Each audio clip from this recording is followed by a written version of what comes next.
ইতালির খাদ্য ঐতিহ্য ও বৈচিত্র্যে ভরপুর।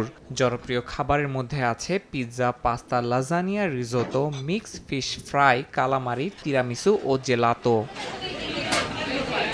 2023 সালে খাদ্য ঐতিহ্যকে ইউনেস্কোর বিশ্ব ঐতিহ্যের তালিকায় অন্তর্ভুক্ত করতে আবেদন করে ইতালি। পরীক্ষা নিরীক্ষা, মূল্যায়ন ও ডেলিগেটদের ভোটে 10 ডিসেম্বর দিল্লিতে ইউনেস্কো সম্মেলনে ইতালীয় কুজিনকে বিশ্ব ঐতিহ্য ঘোষণা করা হয়। ইতিহাসে প্রথমবার কোনো দেশের খাদ্য সংস্কৃতি এ স্বীকৃতি পায়। ইতালির খাবারকে সারা বিশ্বে ছড়িয়ে দিতে দক্ষ রন্ধনশিল্পীরা অক্লান্ত পরিশ্রম করেছেন। বর্তমান ইতালীয় কুইজিন অতীতে সমৃদ্ধ জ্ঞানকে কাজে লাগিয়ে বিশ্ব জয় করেছে। nella maestria dei nostri cuochi. ইতালিতে রেস্তোরাঁ, বার, টেকঅ্যাওয়ে ও পিজারিয়া মিলিয়ে রয়েছে প্রায় 1,61,000 খাদ্য পরিষেবা প্রতিষ্ঠান, যার মধ্যে প্রায় 5,000 প্রতিষ্ঠানের মালিক প্রবাসী বাংলাদেশিরা।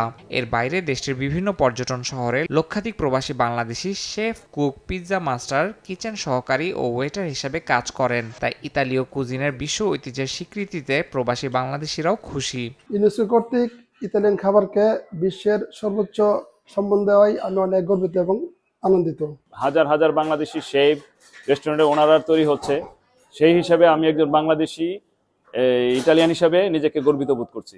খাদ্য সংশ্লিষ্ট খাত থেকে প্রতি বছর প্রায় 228 বিলিয়ন ইউরো আয় করে ইতালি। ইতালির বাইরে যুক্তরাষ্ট্রে প্রায় 1,37,000, ব্রাজিলে 35,000, জার্মানিতে 30,000 ও ফ্রান্সে 29,000 ইতালীয় রেস্তোরাঁ রয়েছে। বিশ্বজুড়ে এই সংখ্যা 3,27,000-এর বেশি। সময় সংবাদ, ইতালি।